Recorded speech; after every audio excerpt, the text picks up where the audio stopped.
here, as Bob said. I'm Joan Hogan, welcoming you to the Prairie Doc Radio program. Rick Holm, our Prairie Doc, is with me, ready to answer your questions of a medical nature. Dr. Holm's specialty is internal medicine. He's a primary care physician with the Avera Medical Group Brookings, as well as being a clinical professor at the University of South Dakota Sanford School of Medicine. Good morning, Dr. Holm. Good morning, Joan Hogan. And we do have video. It'd be a good time for any of you who would like to live stream and get a look at Dr. Holm today. Pretty The crazy man wet. Actually jogged over here. No, what I did is I drove over here because I got to go to the hospital after this, and then I ran 2 miles south and 2 miles back. And there's a nice shade along the way, along the jogging path and really along half the golf course when it's in the morning. The sun. You don't look like you found much shade. It's hot as all get out. This would be a good time to talk about the weather that we're going to experience in the next 2 days. Perfect It's topic. going to be plus 90, Yeah. possibly hitting 100. It is really warm. We were actually invited to a party Thursday night, and they called and changed it to an indoor venue a week ago because they knew people would drop by. They said, Yeah. Thursday night does not look good, so they moved it to an indoor venue. We had an outdoor party one summer, and it was an ice cream party, and we had ice cold beer, and we had lots of pop, and then we had a big jug of ice cold lemonade, and no one drank the beer, no one drank anything alcoholic. They just drank that lemonade. We filled it up twice. I mean, it was just wonderful. And we had ice cream. It was hard to keep the ice cream cold, but it was one of those nights that we should have Just been too inside. hot to be outside. It was just hot. What medical advice do you want to give people in the next couple of Well, days? let's talk.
What is it? 5 quarts of blood that are circulating, and he was more than a quart low. So that's one thing to say. That's one component of heat illness, volume depleted. The second component was he was overheated. His temperature was 103 or 4. It was just way up there. And with that, the brain gets kind of goofy. So the brain was not working very well because it wasn't getting good circulation. But it was overheated too. There are people who talk about heat exhaustion, and there's some definitions that I can never remember. I just remember you can be volume depleted. I think it's better to think volume depleted, overheated. Now there's some people who will overheat and they stop sweating because they're running out of volume and they're dry hot. But I've never seen it.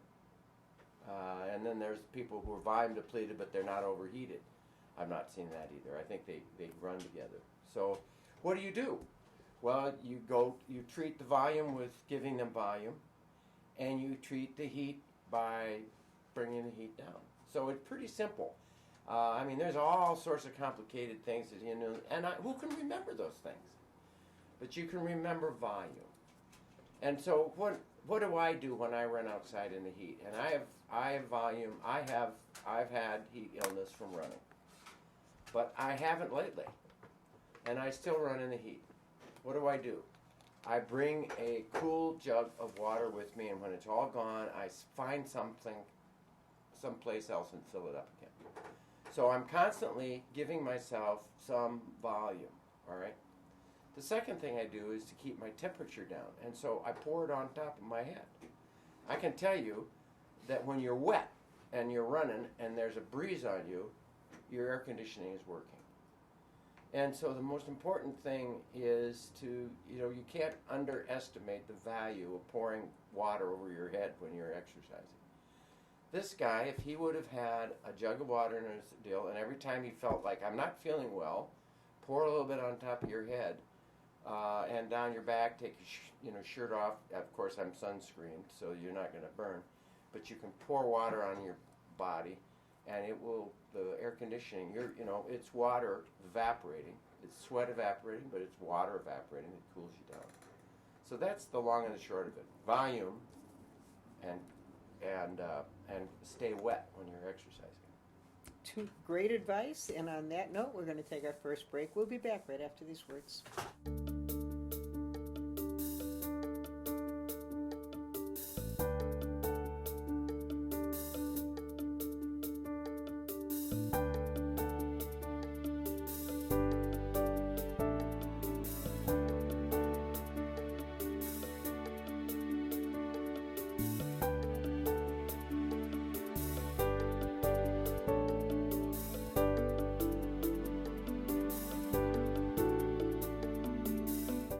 Welcome back to Prairie Doc Radio. Today is the first of a couple of extremely warm days ahead. Today should hit 90, tomorrow might hit 100. We're talking about heat illness, and Dr. Holm described two things before the break. One is volume depleted, and the other is body overheated.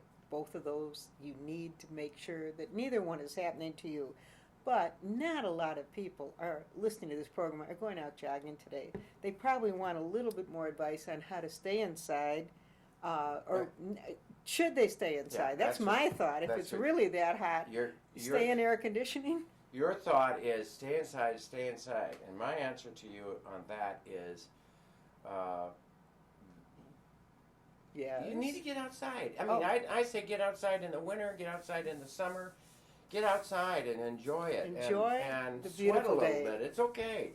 If you are starting to feel ill, then okay. But got a problem. But otherwise, so Dr. Holm really advises that we stay outside, or at least not long periods of time. Do you go out in this, Bob? I do. I'm an old farm boy with no air conditioning. But my question is, what about sport drinks, Gatorade and things like that? Are they beneficial, or is it just a bunch of hype? Well, the guy who developed Gatorade was a physician who was trying to get a balanced fluid to replace the sweat that you lose, and that for the Gators, the Florida Gators. Florida Gators, and The football team. Yeah. And I can remember when I was Mr. Meter. Of course, Gary Meter is a resident of Brookings, but he was the football coach for D. Smet. And being a bulldog and working outside, with all that sweaty clothes and all that, and we're sweat and overheated and all that stuff. They used to give us salt tablets, or they'd put salt tablets in water that was just hypertonic, bad tasting stuff. And that was probably the wrong thing to do. And the idea was to replace the sweat because you're losing minerals and so on and so forth.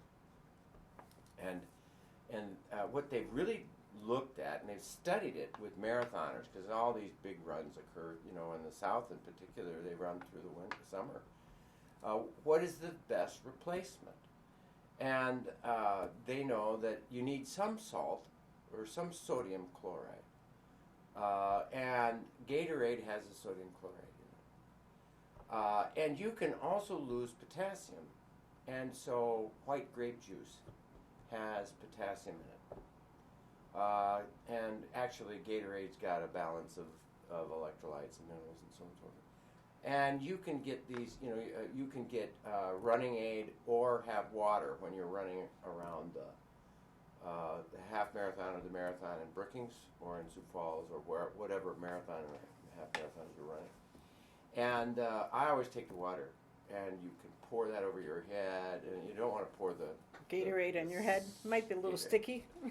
But the running aid, the Gatorade-like material, really does. There's something about it that at the end of the race, as you're getting, coming to the end, boy, does that. I started going for the aid drink, which has that balance of something that you lose in your sweat. So the answer I have is mostly water, but some of that stuff, and probably Gatorade is a good choice.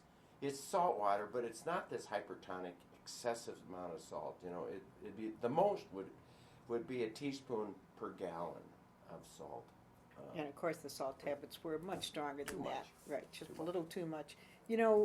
I did that bike marathon around New York, and at the halfway point, they had a lot of bananas out. Now that would be potassium, Right, to right. take a break, Right. and of course water. But Right. would you suggest bananas too? when Yeah. you're- Yeah, that Actually, helps. when I ran the full marathon in Minneapolis, when I was, probably A few years younger, when I was 50. just a kid. They gave you these sweet things, and then they gave you bananas along the way, and all sorts of things to eat. Hyper concentrated, sweet, sugary stuff. It just made me sick. Too sweet. It was too sweet. It was Yeah. just. I thought to myself, they gave them out while you were running, and I gathered, and I was hungry, so I squeezed in like 3 or 4 of them, and then I was just. Blah. Have you noticed when it's really hot and thirsty, a nice icy cold beer tastes so good? But alcohol is sometimes bad, isn't it? Yeah. If you're trying to stay cool. Oh yeah, well, let's say we're talking volume, right? So you want volume that's circulating. Well, you have probably 2 quarts that you can access easily if your veins close. And if your veins dilate, your pressures are going to go away. I mean, why does a person die suddenly if they have anaphylactic shock? Because suddenly all the veins dilate, and it all pools in your veins, and you have no circulating volume. So the important, when you're talking pathophysiology of illnesses and medical disease, particularly people dying from shock and pneumonia and illnesses, you've got to understand that it's circulating volume that matters. It's that part that gets around to your brain. You want it to keep moving. And your body controls that by the big part of it in the venous system, because it has such a capacity to dilate. And so if your pressures are too high, it'll dilate and take some of that volume down. And if your pressures are too low, they'll constrict and raise the pressure up and keep you going. If you're crawling across the desert, those veins are getting tighter and tighter and tighter to keep that circulating volume, to preserve the flow to your head.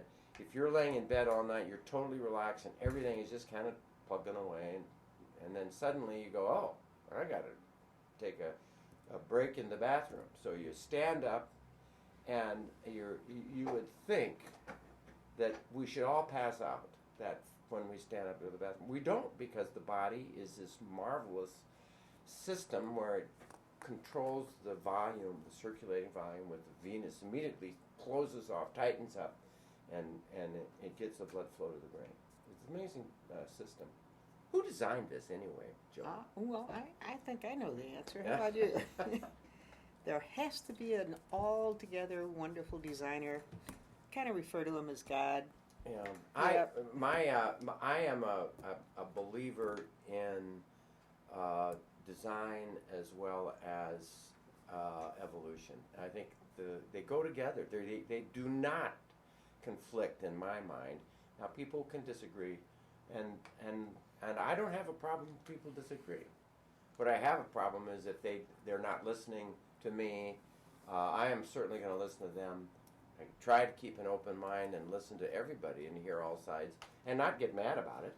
Let's just explore and try to figure out answers. But I truly, you know. I don't know how you it could be is- in medicine and not have a deep abiding faith. It's just Basically. amazing to me. So last night we went to sing for a person who has decided to quit dialysis. Time to, it's been all, and that person, sharp as a tack, just said enough is enough. I'm ready. And we had 26 singers Oh, what a in the curve. nursing home, and they brought in some more people to hear us sing. It was the most spiritually moving thing. I can't tell you the beauty of looking at all those people singing and the harmony, and we're getting to a point where we know our music well enough, and so You can it's harmonize just- very well. It's just beautiful. And so somebody said, you got to sing the doxology because there was a dog. They wanted to do a dog doxology. So we sang the doxology to this puppy dog. To the Gosh, it dog. was beautiful. I got to take a break because All I'm right, getting a call. you're getting a call, and we're going to take Hi our there. next break, and we'll be back right after these words. Clear.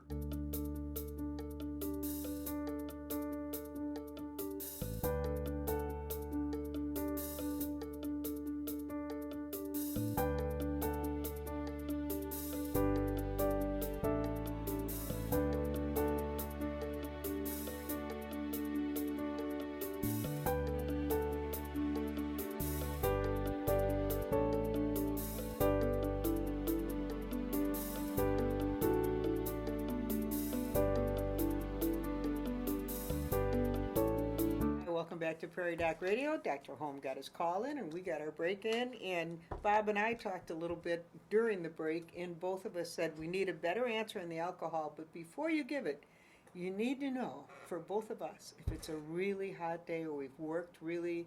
If I work in the yard in the summer, there is It's nothing Nothing more more.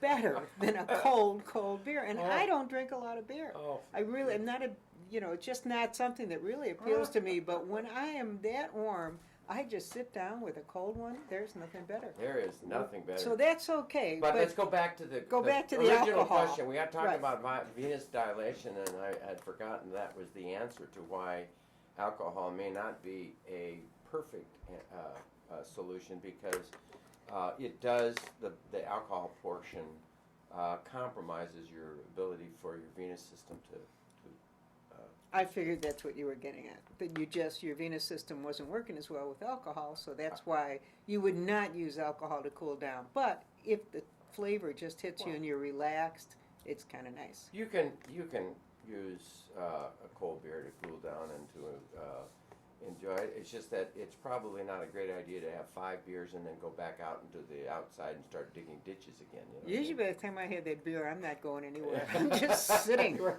that's right. I've done my work. But- I'm done for the day. Now you just think about it. Air conditioning is a new thing.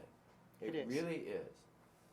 We have lived in this world without air conditioning up until 30 or 40 years ago. Now in Arizona they have rooftop water coolers, swamp coolers that work. And of course in the eras past people lived in caves because it was so cool. It was cooler. But if you think about it, most of the people in the United States would live in the north. You can heat when it's cold, but you can't cool when it's hot. Now that we have cooling systems, they migrated down south. They've gone to Arizona. They've gone to places where it's 105, 110 right now. It's just intolerable. But they don't have to live out in it. And they've lived in Florida for a long time, but you sweat. I don't know. I don't know the great answer on why they can live in Florida and not in Arizona, except that it's a little bit more tolerable, I think. Well, there were more people there. The East Coast was developed before the West, more than likely. You think? So, Well, there was really no major development in the South until air conditioning. Yeah. In no industry, you just couldn't have it in the South. It was too warm. We have talked a lot about heat, but while we were talking about it, we did have a question come in, and Yeah. we like to respond to our listeners. So if you called and you're waiting for your answer, here's the question. We hope we have an answer for you. This woman called she's now 3 weeks after giving birth. Congratulations for your birth and your new child. but the woman still feels numbness and tingling in her fingers. Is this normal? No. I didn't think so. So, well, one of the things that I would say is that people have numbness and tingling in their hands and feet. They call that stocking glove peripheral neuropathy. I always make sure that B12 levels and thyroid levels are checked. But I think the real answer that is happening with this woman is that she has carpal tunnel syndrome. And so after you've checked your B12 and your thyroid, people who present with carpal tunnel syndrome should always have your thyroid tested and also have your iron levels tested, because that goes with it as well. But people who are pregnant will oftentimes have swelling in the carpal tunnel region and will have carpal tunnel syndrome. So it may have nothing to do with childbirth. Oh, it does, Oh, because carpal tunnel. people who have babies will commonly have carpal tunnel syndrome. I didn't know that. Yeah. Why? I don't see the connection. Because Dr. Wegner told me in pathophysiology. That's the reason. I'd remember never heard why. the I don't know what the connection. physiology Okay. is. They have some swelling, and the swelling occurs all over their body. Yeah. And so make sure your thyroid is tested, your B12 level is tested, your iron level is tested. You know, you can wear hand and wrist splints at night, but if it persists, don't live with it, because you can lose Use. function of your hands. So this is not normal. We really feel that you need to see your doctor. Get on in and get seen. You know, the Absolutely. numbness, the way you'll know for sure that it's carpal tunnel syndrome is the numbness will involve the palm side of your thumb, your pointer finger, your middle finger, and sometimes half of your ring finger, and not involve your fifth finger or the outside edge of the ring finger. So the carpal tunnel syndrome is generally that part. Now, if it's instead the little finger and half of the ring finger, it's your elbow. It's the ulna and the ulnar nerve that's the problem. Well, definitely, we will make sure that this woman called in and that she gets to go see her doctor. Dollars to donuts, Absolutely. she has carpal Carpal tunnel tunnel. syndrome. Okay, we had another caller, and it relates back to the heat. And this caller has a problem with her lips in the heat. She uses chapstick with SPF, but if she's in the heat 2 or 3 hours, her lips get puffy and sore. Why, and what do you recommend to help? Well, I wonder if she's allergic to whatever she's using on her lips. Oh, that may be causing the puffiness and the soreness Yeah. because of an allergic reaction. Right. So if her lips do bother her, maybe Vaseline? That's the answer for everything, isn't it? Here's what I would recommend. Stop whatever you're putting on your lips for 2 weeks. Just Okay. Vaseline alone. And Oh, I was right with Vaseline. Yay! Vaseline is hey, Joan, you can say Vaseline for Vaseline. any dermatologic question, and it's almost always the right answer. It's safe. It It's is just safe. plain safe. So stop putting that stuff on your lips for at least 2 You weeks. could very well be allergic to whatever it is in that lip balm that you're putting on there. It could be the perfumes that are in there. It could be the coloring that's in there. It could be the sunscreen that's in there. It could be so many things, but avoid it. You read the ingredients. It'll- If you can see it. It's so small print, but I- there's a lot of ingredients, right? Let me put it this way. I believe that there are a lot of people who are lip gloss, lip balm dependent. Now, that's including my wife, my middle son, and they just lip balm. They've got to have one wherever they are going, you know. And both of them are nurses. And, you know, I've said it to them all time and time again. You are causing your problem, because I don't use lip balm and my lips are fine. I don't have any problem with my lips. I mean, I use sunscreen on my face and it gets on my lips. But for the most part, I've never had any irritation of the lips. And I think people get dependent on that stuff. Well, you know, it's a sad, sad state when your own wife and son won't listen to They your won't great listen. medical advice. It's a terrible Just- thing. just horrible. What is with it, Joni? The man knows what he's talking about. We're going to take our final break. We'll be back right after these words.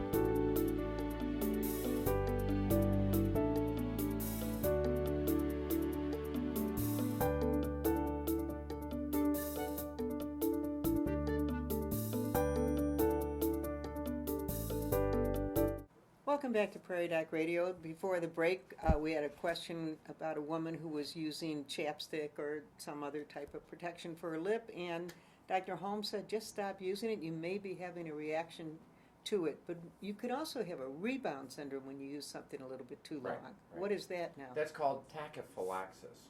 The classic example of tachyphylaxis is people who use constipation stimulant laxatives like X-Lax or Correctol or Senna will have, if you stop it, you'll have rebound constipation. So then you have to wear it all the time. I mean, take it all the time. Take it all the time. The other classic example is if you take Valium or you take Xanax or if you take any of the sleeping pills, the Ambien, those kinds of things.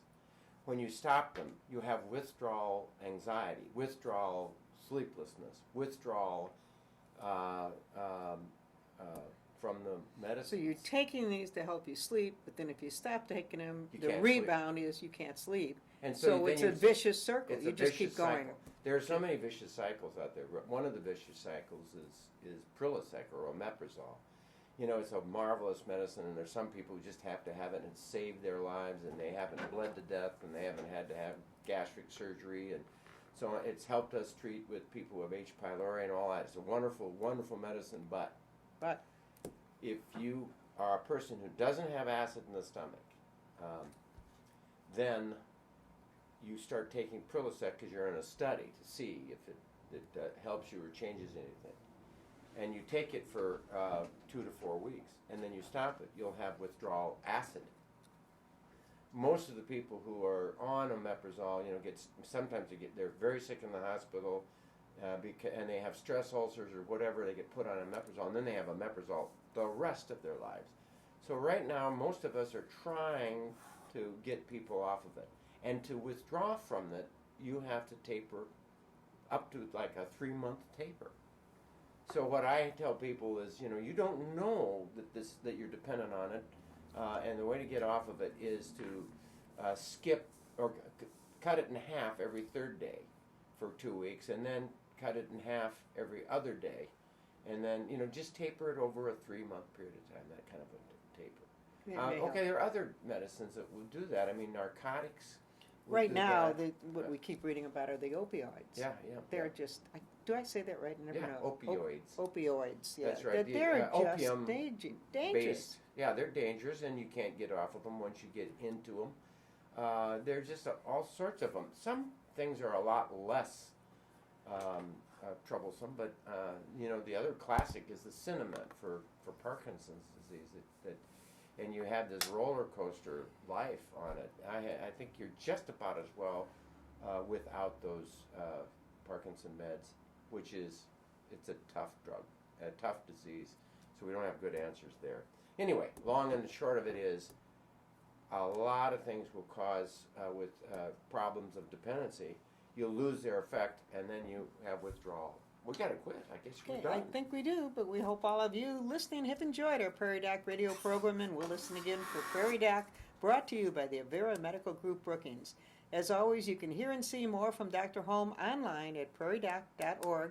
Thanks for joining us today, and thank you, Dr. Holm. Thank you, Joan, and thanks, Bob, and stay healthy out there. Now, what's your preview of the program?